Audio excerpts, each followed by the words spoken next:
Hey there folks, welcome back to another demo day with FMI Equipment. I'm Eric.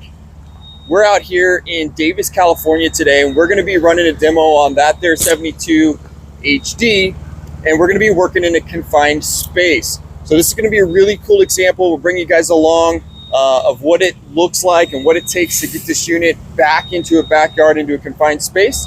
So stay tuned. We're going to bring you guys along with us, and hope you enjoy the content.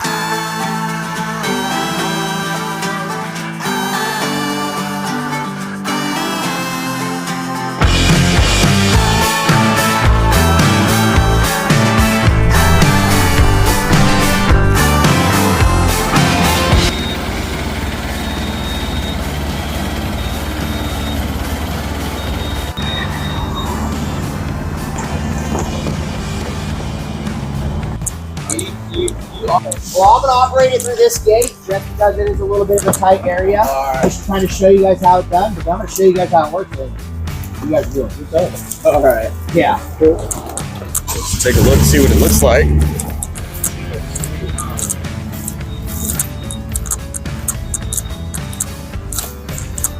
A little bit of a tight spot getting back here.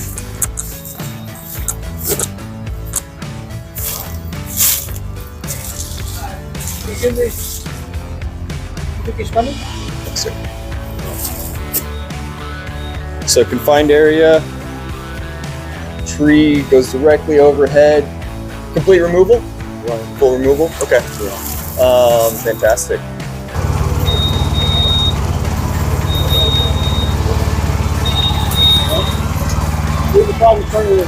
Maybe. Yeah, I'm just concerned with the stuff directly overhead once we get in here.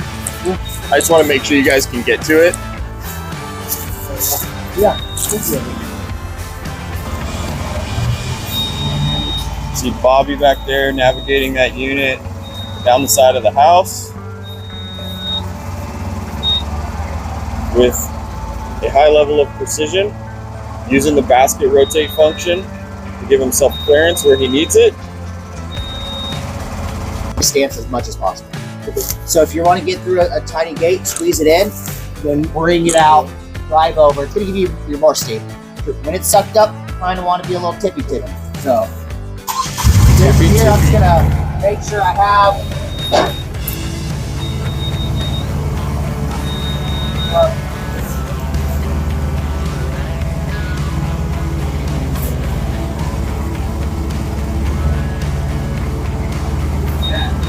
So just playing with track width to increase stability a little bit.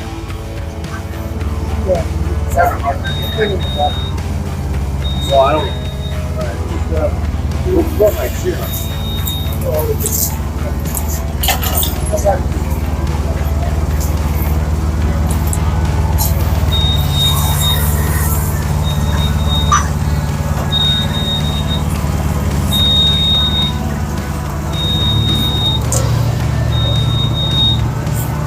Looks like that tree's been dead.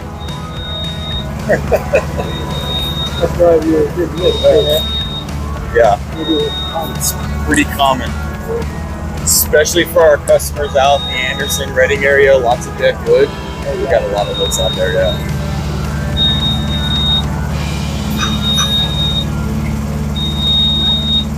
In fact, you can probably pull it all the way back into the corner, and then you guys can work it from that back corner.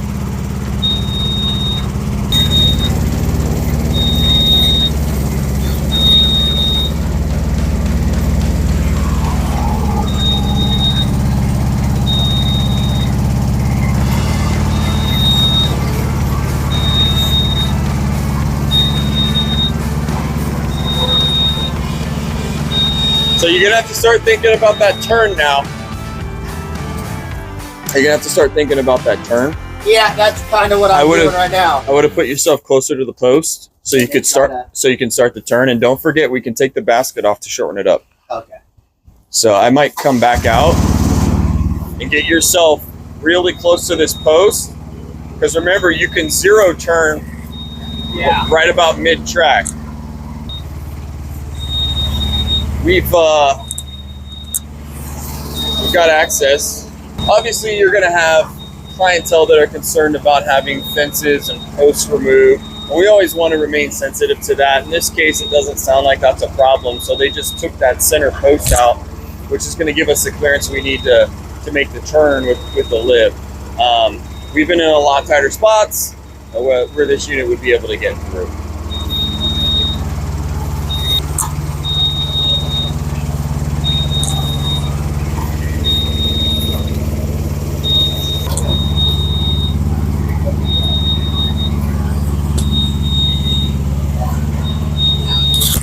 So what I would be thinking about is getting your outrigger, seeing if you can get them into a position 2. And what we'd probably be able to do is have them work a portion of this from that back corner. So put that knuckle in that back corner. And then have them. Yeah, get your outriggers out. I want to get this thing as far over here as we can. Okay. Because you see this limb right here? It's going over here. Over by the power line? Yeah. Yeah. We'll have to trim up through here and work our way through there. Okay. And get that over that power line because okay. Too easy. One in position 2. Position 1 is your most narrow setting. Okay. It's position 2 is going to be your widest setting. Your turret will not go over a position 1. Okay. So just keep that in mind. If you put this side in a 1 and this side in a 2, you will not be able to turn your turret over a 1. Okay. Alrighty. So yeah, we're going to set these out real quick just so I can gauge where we kind of want to be. I kind of want to stay in a 2 position, but I think terrain dependent, this one might need to be stay in a 1 here. Yeah. So that way you have all this, you're going to trim up as you go. That's kind of where I'm thinking on bringing it, if I could squeeze it. This is going to be tight. Oh, you're going to do that simultaneous? Yeah, so...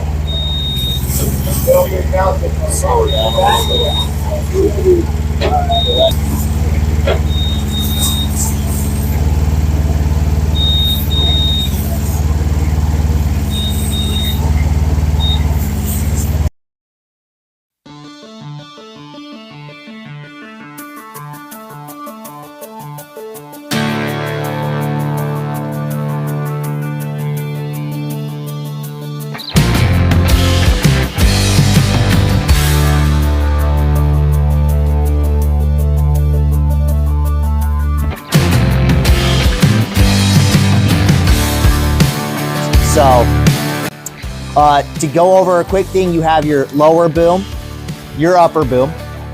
Right over here, you're going to have your jib. This is your jib. So when I go to explain some things, so that way you guys know what I'm talking about, you have jib, your outriggers, your basket. So on your remote, this is kind of your lifeline on the ground. It is a 6-channel remote, making it very easy. So first off, you do have a key here. It is tethered. I do recommend tethering it to the remote because this key syncs to that. You lose the key, you have a pivot. So turn it on, you just spin it, it'll light up a little bit. There is a, there's a green light, or a green button at the bottom. You're gonna press that a couple times. You're gonna see that it lights up your bar. That means you are now connected. So from here, we're gonna go over a couple of bit of your lights here. You have your power light, a battery light. That'll start blinking once your battery gets a little bit low. You have your warning lights, your weight limit lights, your basket centered, basket and basket level. These are key. You have your outrigger lights. So once you apply pressure, these knuckles do slide.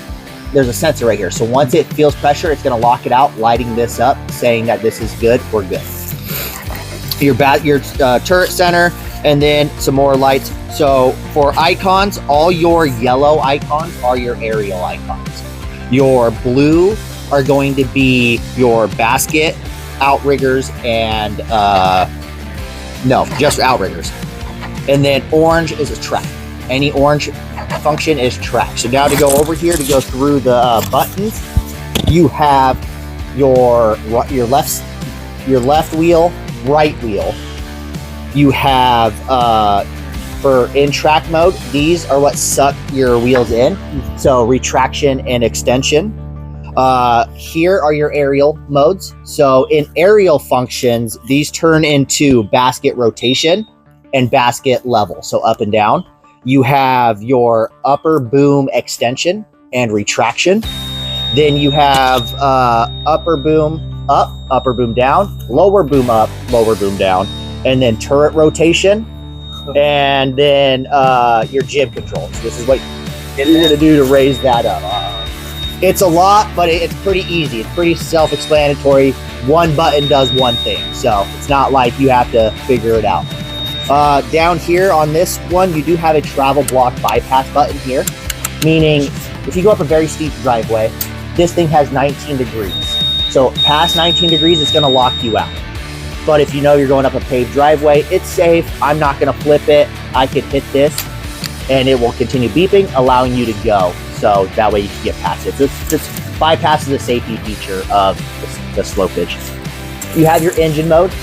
So up is on, up is off. Down is if this one had an electric motor. This one does not. So down, good dead switch. You do have stair climbing capabilities. So that's what that is. You can climb stairs with it. Emergency stop. Push in, spin it up, that disengages it. You have 3 speeds on these. You have a turtle, a hare, and double hare. This machine has a home function. So once you're in the air, there's nothing around you, you're ready to go back home, you just hold that button and it'll bring it all the way back down to this configuration here. Really? Down on that button is how you're going to adjust your basket level. Basket level, this has an automatic leveling system once it is level. If it is out of level, it's not going to work. So you might have to take it and adjust your level a little bit.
So this is a pretty tight spot. We've got some things to contend with. We got a tree that can't come out.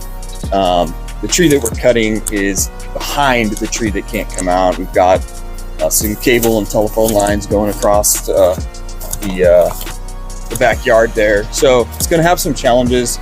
The main thing we're going to need to do is just take it slow, make sure that we're instructing the operators what to be aware of. But I think we can get this done today.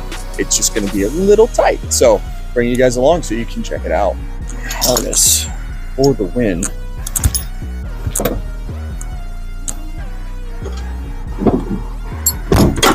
Oops. Now this really is the perfect job to illustrate the importance of having the jib function, which is this guy here, which will allow him to extend that bucket up and out. This also is going to allow him to shorten up the machine in conjunction with that platform rotation, which he is using there. We're going to be using a lot of platform rotation, a lot of jib functionality to make sure that we can get to the cuts we want to get to and maneuver this lift in and around all of these obstacles. All right, folks, so we've been working on the job site for a couple of hours now, about 2 hours, and things are going great. Lots of commotion going on out back here. Guys are running the bucket truck and the chipper, and so hopefully the audio is coming through okay. But I just wanted to talk a little bit about the 72 HD. It's a really, really unique machine in the HD Arbor Pro series, occupying the higher height offering on the backside of the 4 units that make up the series. So you're gonna have the 60 HD, the 70 HD, the 90, and the 100. Now the 60 and the 70 are both on the same chassis. So from the Outriggers, or actually from the turret down, those units are gonna be exactly the same. Outriggers, engine, turret setup. The difference is really gonna be in the working height and the boom configurations. And we'll drop a link to the resources page over on CMC and All Access website so you guys can do some comparisons. But some of the main things to consider with the 72 HD is that it's gonna be a precision tool. And what that means is we're talking about a really small footprint for the working height that you can achieve. When those Outriggers are deployed, we're only occupying 11.5 by 11.5 square at each corner of our Outrigger setup. So you're going to be able to get into those tighter spots, such as we're doing today. Secondly, that unit, as well as the 60 HD, are going to be spec'd with the Kubota 602Z diesel 2-cylinder motors. So when you think about compactness combined with some fuel efficiency for working all day long in those tight spaces, that Kubota diesel is going to let you guys do that. Secondly, step up from the 60. 60 is going to have a top-mounted bucket platform system. In other words, we lose the jib and we lose the rotation ability. And as you can see today, when we're working in those tight spots, that's something that's going to be so incredibly advantageous to have, because it's going to give us some additional flexibility in the air, allow us to get to cuts that we couldn't otherwise make if we weren't able to utilize those functions. So if you guys want to check it out, we'll have the link down here below the video, and you'll be able to pull the spec sheets for both the 60, the 72 HD, and you can also compare those to the 90 and the 100. So really good stuff. If you guys have questions, post them in the comments below. We'll be sure to get back to you as best as we can. Stay tuned. We're going to keep on filming.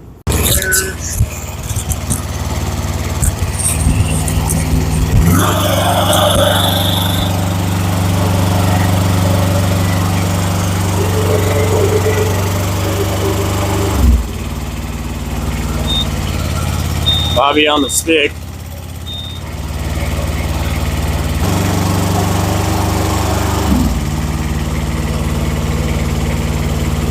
Might be well. Johnny, flip the belly around. Am I good? Yeah, just rotate it around.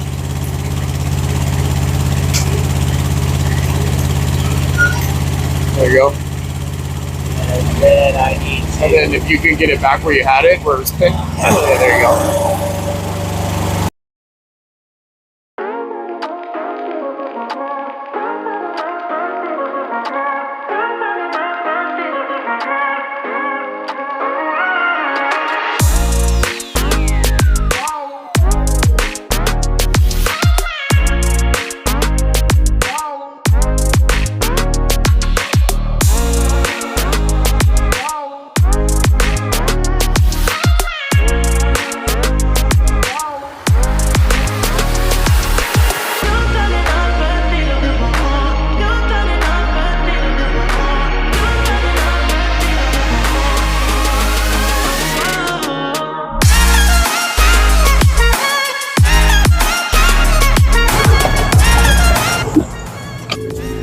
All right, folks, they just about have that tree out of there. It's been a really, really good demo day. We got to practice our access skills and getting that 72 HD back into that backyard, which was fantastic. The crew got to see that. They've currently got their operator Lalo up there, kind of making the final cuts, but that dead wood will be out of that backyard probably before lunchtime. It's 10:46. So I hope you guys enjoyed that content. There will be more demo days posted, so stay tuned for that. And I appreciate you guys coming along for the ride. Take it easy.